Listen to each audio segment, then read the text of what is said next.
ఉషోదయం ప్రేమించు కాపరి ఉషా కిరణాలు ఉదయకాలపు వాక్య ధ్యానంనకు మిమ్మల్ని ఆహ్వానిస్తున్నాం. ప్రార్థన. మమ్మల్ని మిక్కిలిగా ప్రేమిస్తున్న పరలోకపు తండ్రి, ఈ ఉదయకాలమున నీ కృప కొరకు వందనాలు చెల్లించుకుంటున్నాం. మమ్మల్ని ప్రేమించి మరి ఒక దినమును అనుగ్రహించినందుకు స్తోత్రములు. ఈ ఉదయకాలమున నాతోనూ మాతోనూ మాట్లాడము. కార్యక్రమం వీక్షిస్తున్న ప్రతి ఒక్కరిని నీ కృప చేత ఆశీర్వదించి నీ వాక్యము చేత బలపరచమని యేసు పరిశుద్ధ నామమున అడిగి వేడుకుంటున్నాను పరమ తండ్రి, ఆమేన్. ఈ ఉదయకాలపు వాక్య భాగము యాకోబు రాసిన పత్రిక 1వ అధ్యాయము 13వ వచనము నుండి 14వ వచనం వరకు చదువుకుందాం. దేవుడు కీడు విషయమై శోధింపబడనేరడు. ఆయన ఎవరిని శోధింపడు గనుక ఎవడైనను శోధింపబడినప్పుడు నేను దేవుని చేత శోధింపబడుచున్నానని అనకూడదు. ప్రతివాడును తన స్వకీయమైన దురాశ చేత ఈడవబడి మరులు కొలపబడిన వాడై శోధింపబడును. అపోస్తలుడైన యాకోబు రాసిన ఈ వాక్యము మనము చాలా జాగ్రత్తగా మన హృదయములో భద్రపరచుకోవాల్సిన వారిగా ఉన్నాం. ఇందులో ఒక వ్యక్తి శోధించబడేదానికి ప్రాముఖ్యమైన కార్యమును లిఖించి ఉంచి ఉన్నాడు. నీవు శోధించబడుచున్నావు అంటే దానికి కారణము నీ స్వకీయ దురాశలే అని చాలా తేటగా చెప్పబడటం చూడగలము. ఒక వ్యక్తి శోధించబడినప్పుడు ప్రభువు నన్ను శోధించినాడు అని ఎన్నడూ అనరాదు. ఎందుకంటే ఒక వ్యక్తిలో ఉన్న పాపము లేకపోతే అతనిలో ఉన్న చెడ్డ తలంపు అది క్రియారూపముగా బయటకు వచ్చినప్పుడే అది పాపముగా మార్చబడుచు ఉన్నది.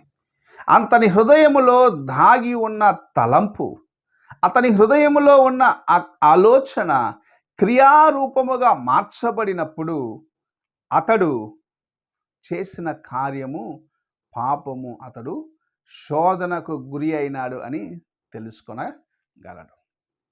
ఈ ఉదయకాలమున ప్రభు నిన్ను ఎప్పుడు శోధించడు. ప్రభు నిన్ను శోధనకు ఎన్నడూ తీసుకొని వెళ్ళడు.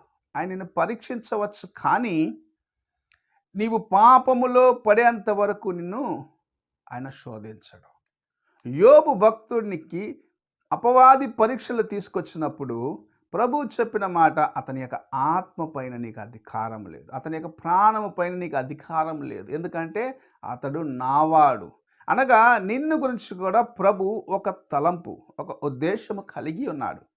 నీవు నా వాడివి, నేను నిన్ను అపవాదికి ముందు ఒక సవాలుగా ఉంచినానంటే నీవు నా కోసము నిలబడతావు అన్న ఒక తలంపు ఆయన యొక్క హృదయంలో ఉన్నది.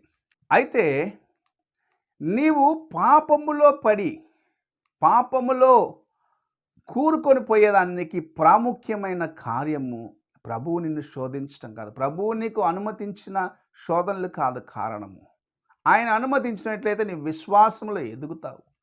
యోబు భక్తుడు ఎలాగూ ఆ శ్రమల యందు కూడా స్థిరముగా ఉన్నాడు, దేవుని విడిచిపెట్టకుండా నమ్మకస్తుగా ఉన్నాడు, అలాగూ నీవు భక్తిలో దేవుని యందు విశ్వాసంలో స్థిరపడగలవు. అయితే నీవు పాపము చేసినావు అంటే దానికి కారణము నీ హృదయములో నీవు దాచుకొని ఉన్న నీ తలంపులే. నీ తలంపులు, నీ యొక్క ఆలోచనలు, నీ యొక్క మాటలు, నీ యొక్క స్నేహము, ఇవన్నీ కలిసి క్రియారూపముగా బయటకు వచ్చేదే నీవు చేసిన పాప కార్యము. అలాంటి కార్యములు చేసినప్పుడు ప్రభువు నన్ను శోధించినాడు కనుక నేను పాపములో పడిపోయినాను అని నీవు చెప్పుకుంటూ దేవుని నామాన్ని దూషించవద్దని ప్రభు హెచ్చరిస్తూ ఉన్నాడు. నీ దురాశ, నీలో ఉన్న పాపము, నీలో ఉన్న చెడు తలంపు అదేమిటో పరీక్షించుకోవాలి. కొందరి యొక్క తలంపులు ఇతర వారిపైన ఉంటుంది. వారు బాగున్నారు అనుకొని నీ హృదయంలో కుళ్ళుకొని వారు బాగా ఎదుగుచూ ఉన్నారు, వాళ్ళ బిడ్డలు బాగా చదువుకుంటున్నారు. ఈ యొక్క హృదయంలో ఉన్న కుళ్ళు అది కుతంత్రానికి దారితీస్తుంది, చెడ్డ కార్యము చేసేదని దారితీస్తుంది. చివరికి నీవు అనుకోని సమయంలో ఏదో ఒక కీడు చేసేదని తలంచి అది నీకే కొన్నిసార్లు విరోధముగా మారిపోతుంది. కొంతమంది పరస్త్రీలపైన ధ్యాస, కొంతమందికి ఎవరు చూసినా చెడు ఆలోచనలే, కొంతమందికి ఎలాగైనా ఇతనిని మోసము చేసి సంపాదించుకోవాలి, ఇతని దగ్గర నుండి దోచేసుకోవాలి, ఇలాంటి తలంపులతో నింపబడిన వారుగా ఉంటూ ప్రభువు నన్ను శోధిస్తున్నాడు అని నువ్వెన్నడూ చెప్పరాదు. ప్రభువు నిన్ను శోధించడు. అయితే నీవు నీ తలంపుల బట్టి శోధించబడుచున్నావని గ్రహించుకొని దేవునికి నమ్మకముగా ఉండేదానికి ప్రయత్నిస్తూ నీ తలంపులను, నీ ఆలోచనలను, నీ క్రియలను దేవుని ఎదుట యథార్థముగా కాపాడుకునేదానికి ప్రయత్నించు.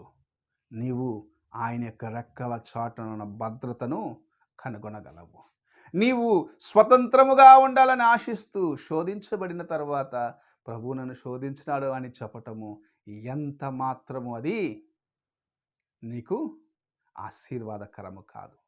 నీవు శోధించబడుచున్నావంటే నీ యొక్క స్వకీయ దురాశలను బట్టే, నీవు శోధించబడుచున్నావంటే నీ హృదయంలో ఉన్న తలంపులను బట్టే, నీవు శోధించబడుచున్నావంటే నీవు దాచి ఉంచిన పాపమే దానికి కారణమని గ్రహించుకొని ఈ దినము నుండి శోధనకు నిన్ను నడిపించే కార్యములను నీ జీవితంలో నుండి బయట పారవేసి దేవుని కొరకు నమ్మకముగా జీవించుము.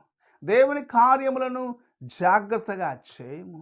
అంతము వరకు నీ యొక్క రక్షణను కాపాడుకునే దానికి ప్రయత్నించుము. సిలువ మీద ఆయన కార్చి ఆయన రక్తము చేత నీకు అనుగ్రహించిన ఆ విడుదలను నీవు ఇతరులకు చూపించేదానికి ప్రయత్నించుము. దేవుని యొక్క వాక్యముని హృదయంలో భద్రపరచుకొనుము. అప్పుడు అపవాదిని జయించి దేవుని యొక్క కార్యములను నీ జీవితంలో అనుభవించగలవు. నీవు ఆయన కృపను సంపాదించుకునేదానికి ఈ ఉదయకాలంలో సిద్ధముగా ఉన్నావా? అలా ఉన్నట్లయితే తలలు వంచి ప్రార్థన చేసుకుందాం. మహోన్నతుడైన గొప్ప దేవా, ఈ ఉదయకాలమున మీరు మాకు అనుగ్రహించిన నీ వాక్యమును బట్టి స్తోత్రములు చెల్లించుకుంటూ మేము శోధించబడేదానికి కారణముగా ఉన్న ప్రతి కార్యమును పరీక్షించుకొని వాటిని గ్రహించుకొని దేవా నీ ఎదుట పూర్ణముగా మమ్మల్ని మేము సమర్పించుకొని లోక నటనను గ్రహించిన వారిగా వాటికి దూరముగా ఉంటూ యథార్థమైన హృదయంతో నీ ముందు జీవించడానికి నాకును కార్యక్రమం వీక్షిస్తున్న మా యొక్క సహోదరులకు సహోదరికి దయచేయమని నీ ఆశీర్వాదములతో నింపి నడిపించమని యేసు పరిశుద్ధ నామమున అడిగి వేడుకుంటున్నాను పరమ తండ్రి, ఆమేన్. తండ్రి అయిన దేవుని ప్రేమ, కుమారుడైన క్రీస్తు కృప, ఆదరణకర్త అయిన పరిశుద్ధాత్మ సహవాసం ఎప్పుడును ఎల్లప్పుడూ తోడై ఉండి సదాకాలము నడిపించును గాక. ఆమేన్.